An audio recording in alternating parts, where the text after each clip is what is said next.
Okay, good morning, everybody. Hello. Good morning.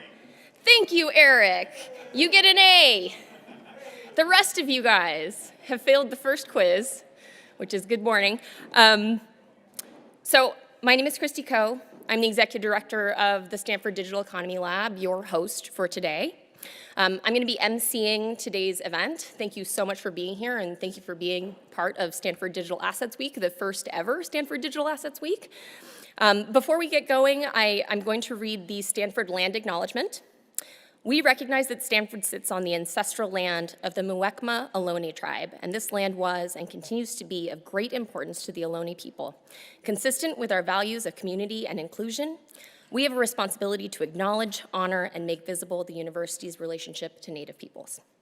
And now on to today's event. Building the New Economy, Data as Capital. While the other days this week have been more focused on specific technologies and regulation, we're hoping to have more of a 30,000-foot conversation about what these new technologies mean for society. And we have a lot of great content ahead for you guys today. You can find your agenda on the back of your badges. There's also a QR code on that badge that will lead you to the event website that has full bios for all of the speakers that you're going to see. But just to give you a preview of our agenda today, this is what we have in store. Some notes on how to participate. Please note we are recording and when there is a live stream, so hello to our virtual audience. Thank you for being a part of this event. We will be doing a live Q&A, and there are mics distributed in the audiences for you. So when we move to the Q&A portions of each talk, please queue behind one of the microphones. And we do encourage you to have concise and clear questions for our teams. And we hope that this will actually make this more engaging and more of a two-way conversation between our speakers and our audience here. We're also asking you to please silence your phones and devices. This is going to be important not only for the live stream, but also just to keep us on track. And then if you'd like to tweet about this event, please do. You can use our handle at DigEconLab. And for those of you who are interested in adding to your digital arts collection, we are offering a commemorative NFT, a piece of artwork that we commissioned from an artist, as part of participation in today's event. And you can request your NFT using the QR code on your tables and also through your badges.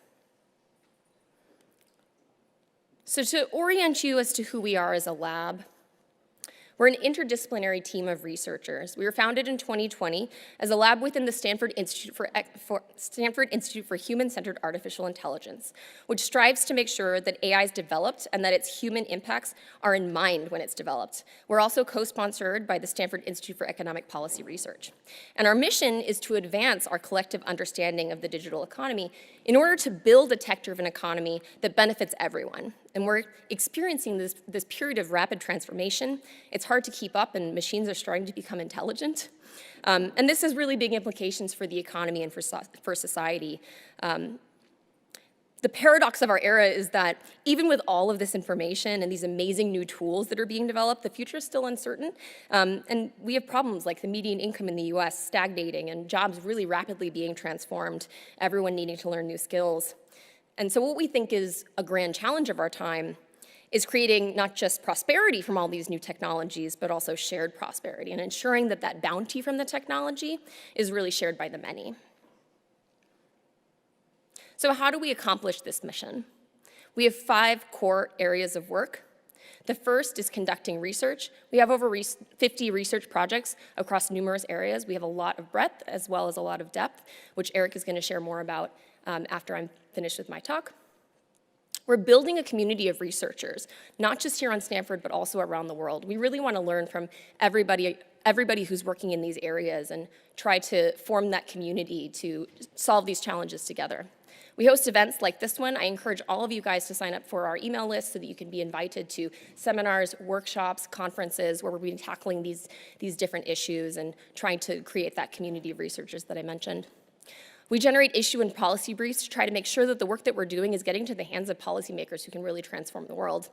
And then we also have an education program where we're working to make sure that the knowledge that we gain here can be spread widely and applied.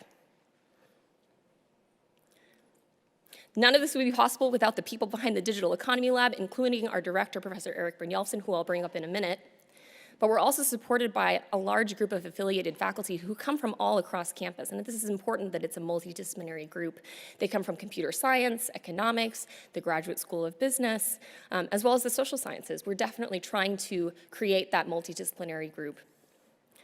We're also supported by an amazing global collection of digital fellows and postdocs. And of course, our research affiliates and interns who are grad students, undergrads, interns that really help make our work possible. So thank you to all of them. And then our ragtag team of staff includes myself and a few others who you'll see today. So if you do have a chance to stop by and say hello, they'll be around. We also want to make sure that we're addressing the world's biggest, most challenging problems. And so we have an amazing group of advisors who we go to in order to make sure that those challenges are being addressed and that we're having the maximum impact that we can have. So you can see from this list, these are people who are tech titans, but also Nobel laureates and really big thinkers, participating in policy conversations. And this makes sure that the work we're doing remains relevant. And we couldn't move on without a thank you to our sponsors and donors, of course. These are corporations, foundations, and individuals who make our work possible. I encourage any of you who are interested in learning more about our corporate affiliate program to come and seek out me or Susan Young to learn about how you can engage in that community and that cohort that we're building. So with that, I am going to introduce Erik Brynjolfsson. He is the director of our lab and the Jerry Yang and Akiko Yamazaki Professor and Senior Fellow at the Stanford Institute for Human-Centered AI. He also has appointments at the Stanford Institute for Economic Policy Research, the Graduate School of Business, the School of Economics, and the National Bureau of Economic Research. That is a mouthful, Erik. I think maybe we should, anyway. We do need to shorten that. So his research focused on the effects of information technologies on business strategy, productivity and performance, digital commerce, intangible assets. He's the author of many books, including the New York Times bestseller, The Second Machine Age, Work, Progress, and Prosperity in a Time of Brilliant Technologies. Erik, I hand it to you. All right. Thank you, Christie. I'm sorry that we took up so much of this talk, this session, reading my title. But I'm really delighted to have all of you here because this is really why we created the Digital Economy Lab, was to bring together some of the smartest researchers, but also some of the smartest people from industry and from society to grapple with questions that are both important theoretically, but also have practical value. And bringing that combination together is really where a lot of the value comes. And for those of you online, you can follow us at our hashtag. Actually, I always thought it was DigiCon Lab, but apparently it's DigEcon Lab. I think that sounds a lot better. It's definitely more groovy to say DigEcon Lab. So either way, however you pronounce it, it's spelled DIGECONLAB. So let me just take a brief minute to talk about some of the areas of research that we're focusing on. There's really 4 big areas. The first one up there is AI and the future of work. We're having some remarkably eye-popping technologies that are being developed, a lot of them within 10 or 20 miles of where I'm standing right now, but really all over the world, especially in machine learning and obviously Web3 and other areas. What we see is exponentially improving technologies, but our organizations, our institutions, our skills are not changing nearly that fast, and some ways maybe even regressing. And so there's a big gap that's growing there between what the technology potentially can enable and the opportunities created, as well as some of the challenges and problems created, and Christie touched on some of those, and the need to improve those organizations and institutions and skills. And that's where we're really focused, is trying to speed up the changes in the nature of work so that we can close that gap and create a society, as Christie mentioned, that benefits everyone. Part of that involves better metrics. There's a whole set of metrics that people are using to measure the economy, GDP invented back in the 1930s, and financial metrics that companies are using. And while they served their purpose and helped in the 20th century, in the 21st century we need a new set of metrics.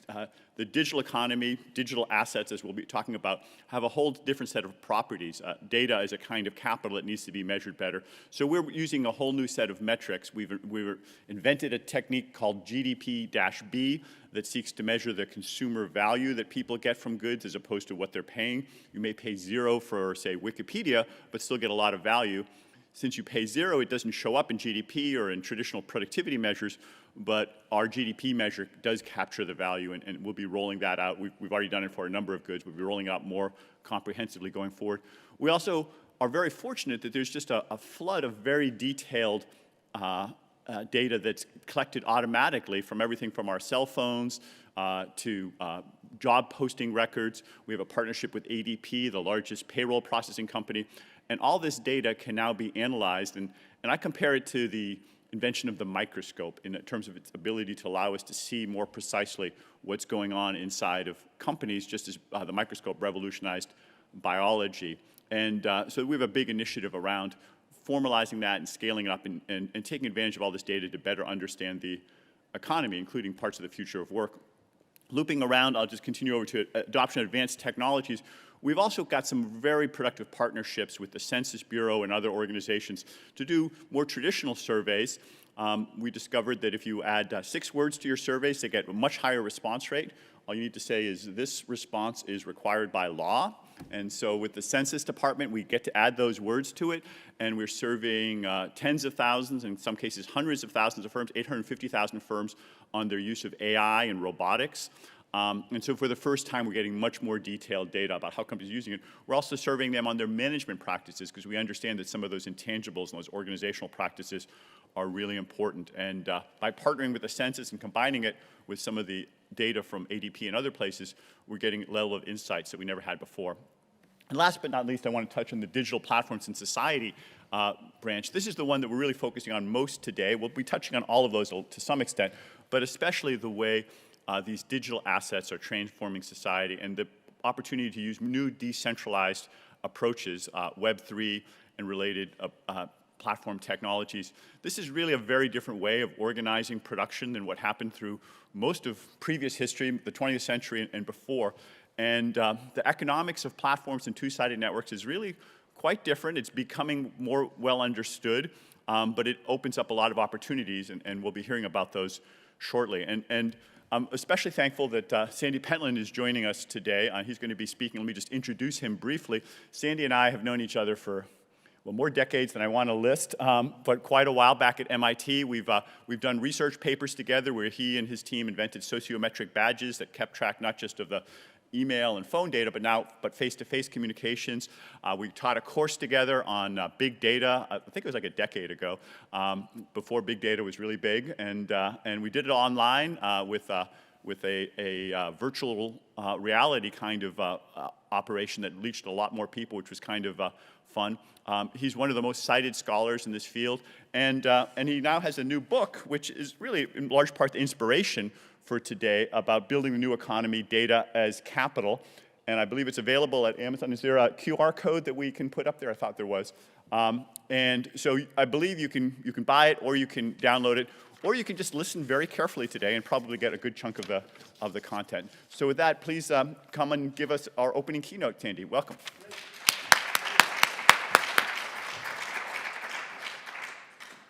Thanks a lot, Eric.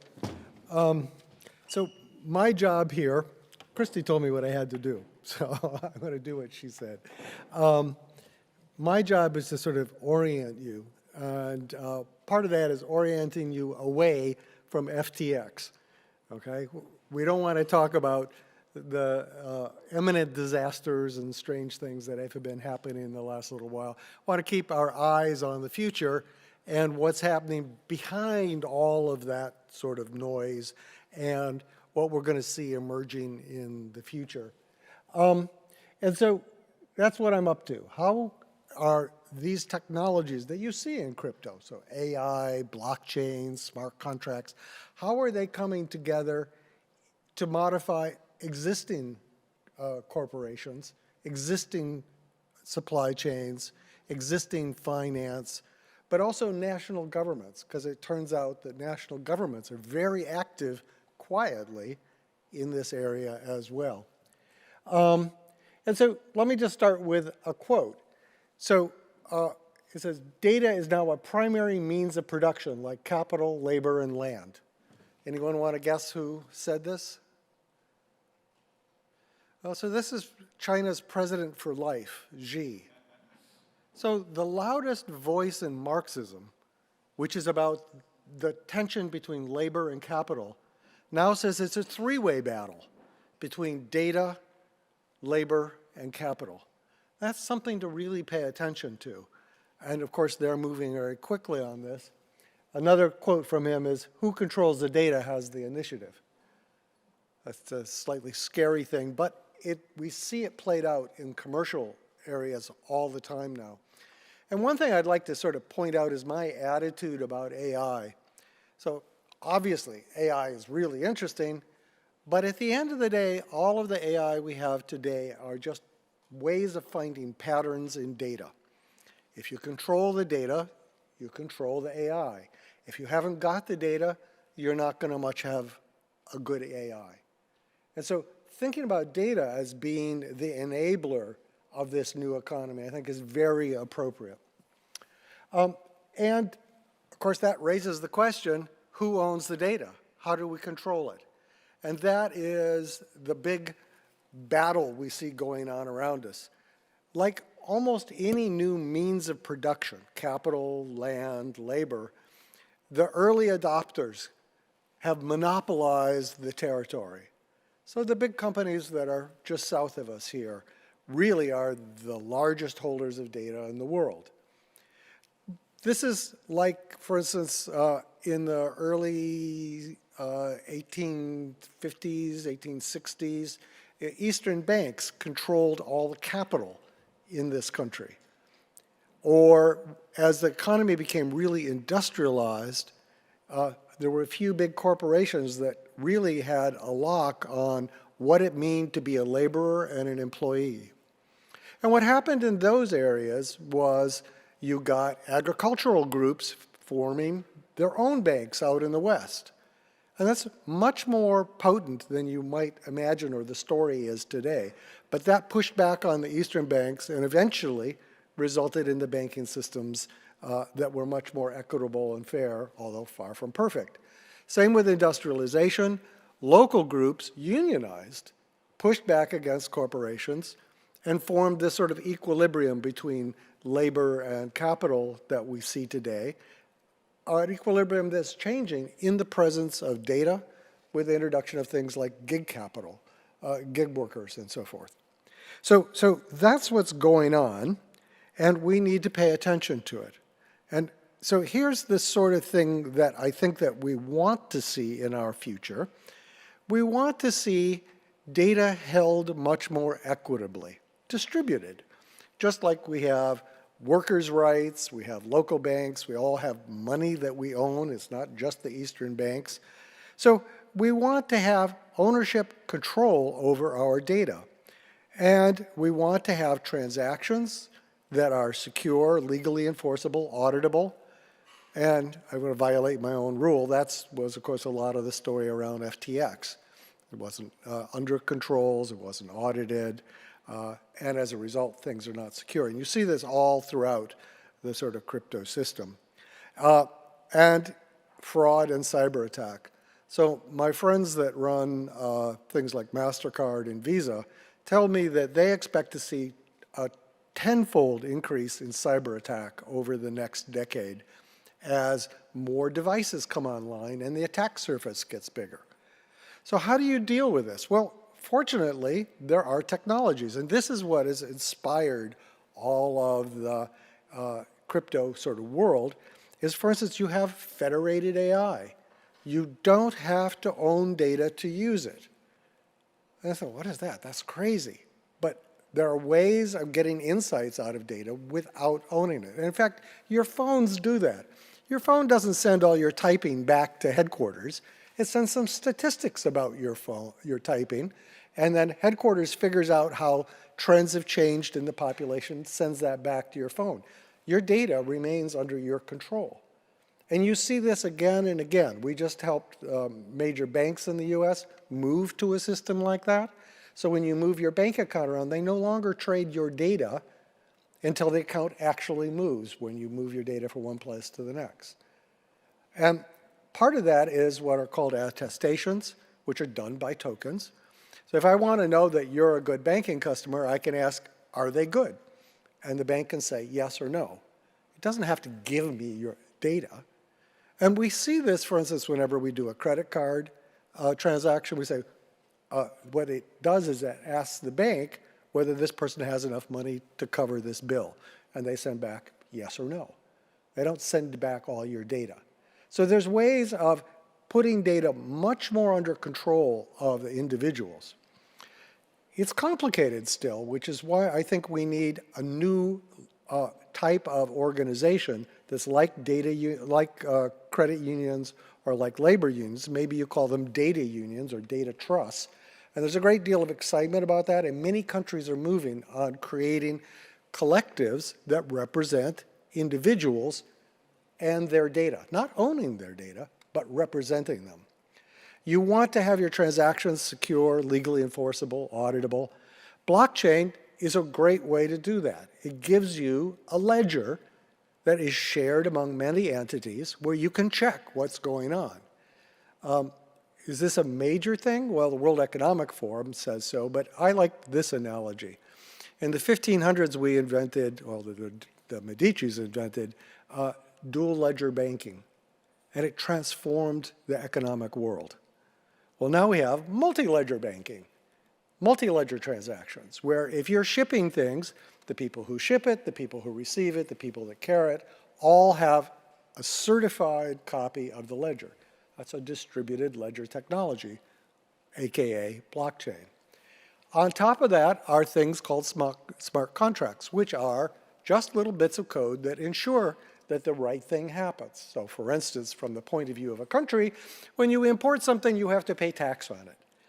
So maybe that blockchain has a little contract running on top of it that makes sure that when things show up, that the tax gets paid. That, of course, requires enabling law. You need to have our legal systems updated to be able to make that little piece of code actually effective, something you can contest in court, so on and so forth. And for fraud and cyber attack, we have encryption, famously, in blockchains.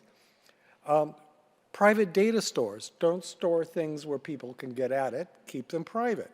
So we're beginning to see this off-chain storage of things, even in the crypto systems, but everywhere you look. And that matches with a federated AI.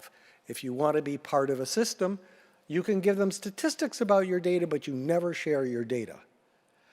Another part of this is distributed identity, which is very contentious in the libertarian sort of money, everything wants to be free community. It's really certifying who you are.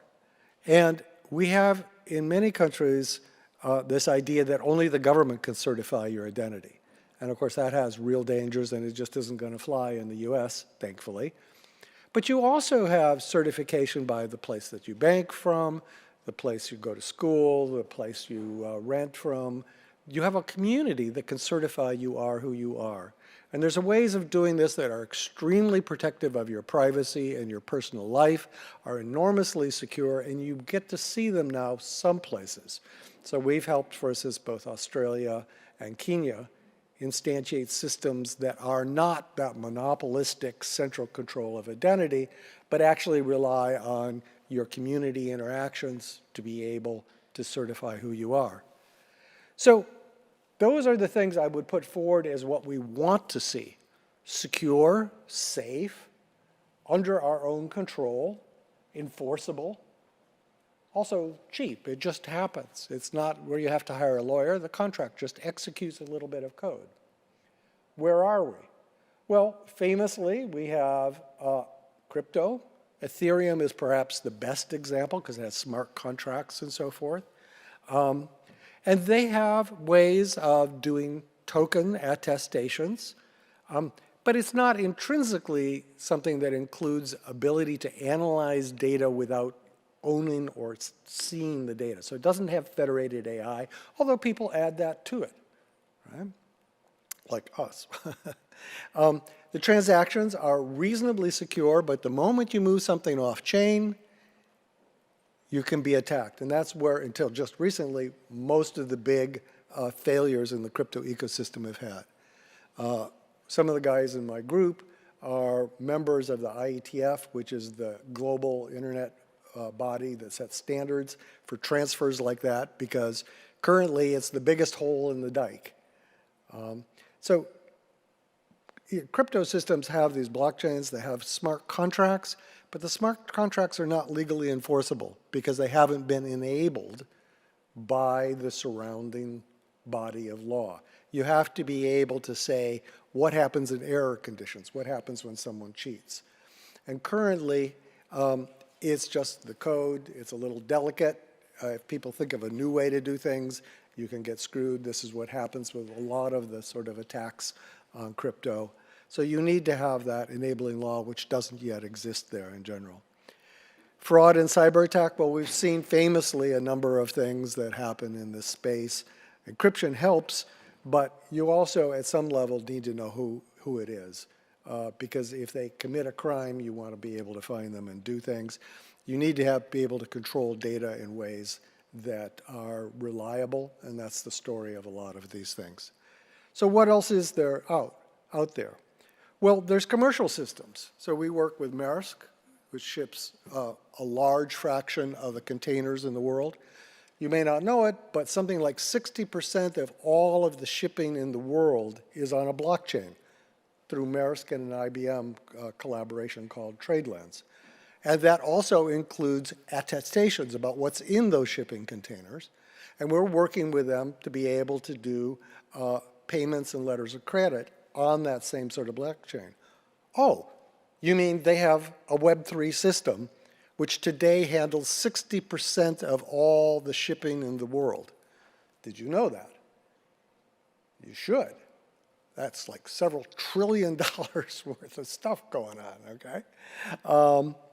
So they're doing that. SWIFT just announced that they're doing a blockchain for transfers. The story behind that, of course, is pretty interesting. When the Ukrainian-Russian war started and our country put sanctions on Russia, my friends who are senior in places like Germany said, oh my God, we don't actually own our money.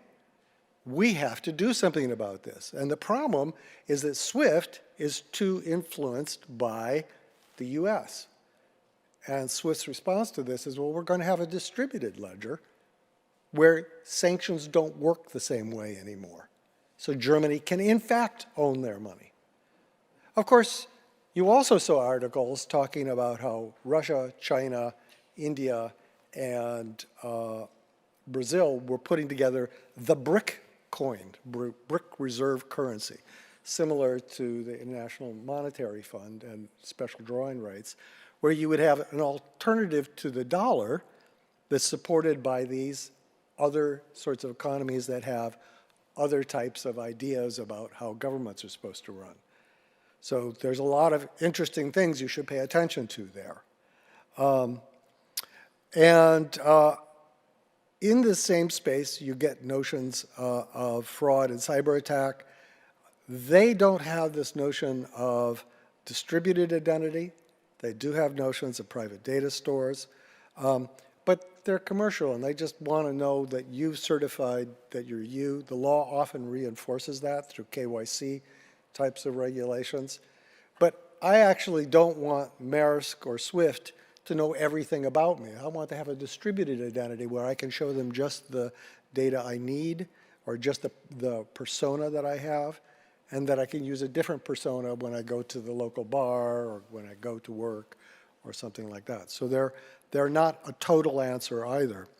And then the one that I think is most interesting and perhaps scariest, that various governments have gotten into this. So I, through various means, have a fairly substantial insight into what's happening in China. They have probably the largest Web3 system in the world. We have a couple 100 million people using it regularly to manage various cities. And they're very interested in spreading this to all of the Belt and Road. There are investments there. So in other words, you're going to see a large fraction of the world's trade running on these Chinese rails that are a distributed blockchain technology. And you might want to ask what the ramifications of that Because one of the things is that the enabling law that underlies the smart contracts is not a democratic law. So one wonders what happens in times of conflict and so forth. Singapore, which is a trading nation, has developed a similar type of a system. It's called UBIN.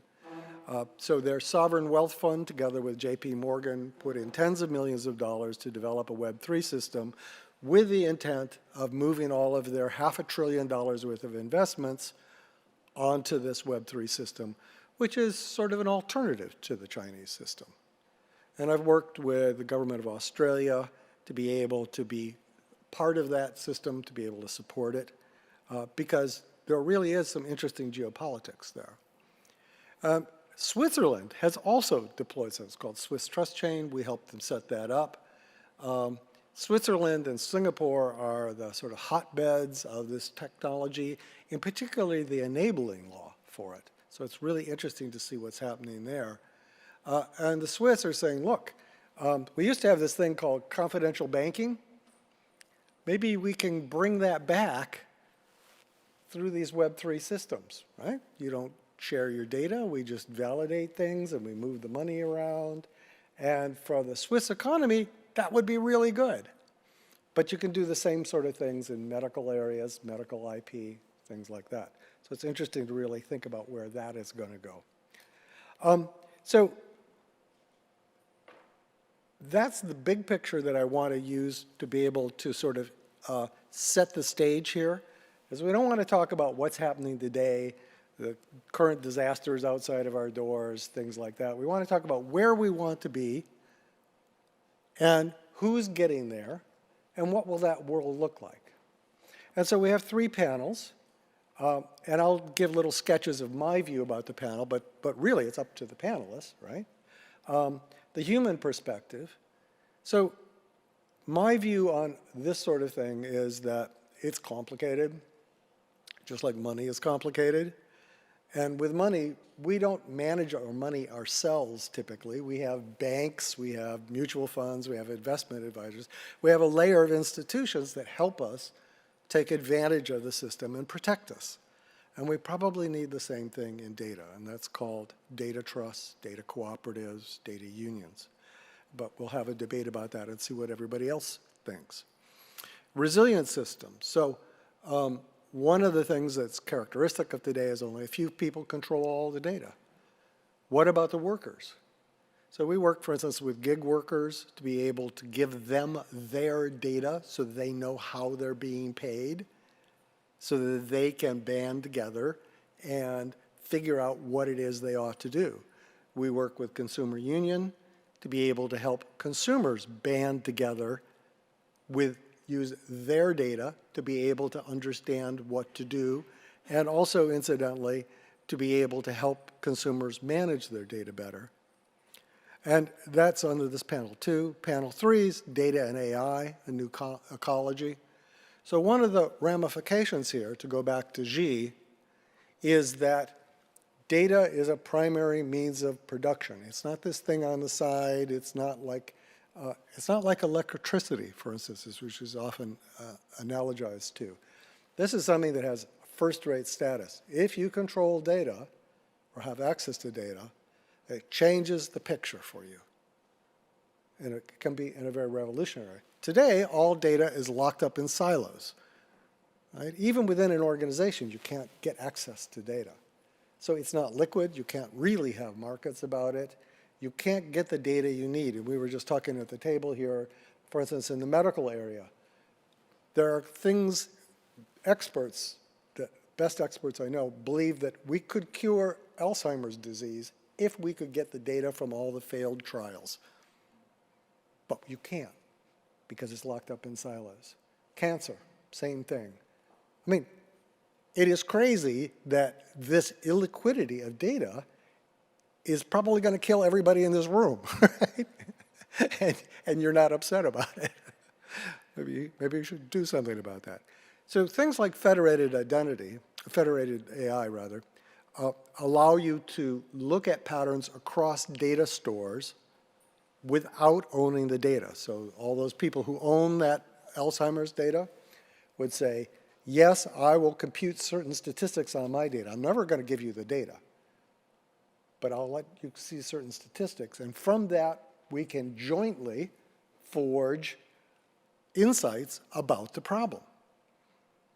That would be pretty good. So it's not liquidity of data, but it's liquidity of insights about data that can open up enormous opportunities in the economy. And you see estimates of this that argue that as much as an improvement as much as a third in total GDP around the world could be attained by having that sort of liquid market. That's probably just marketing hype.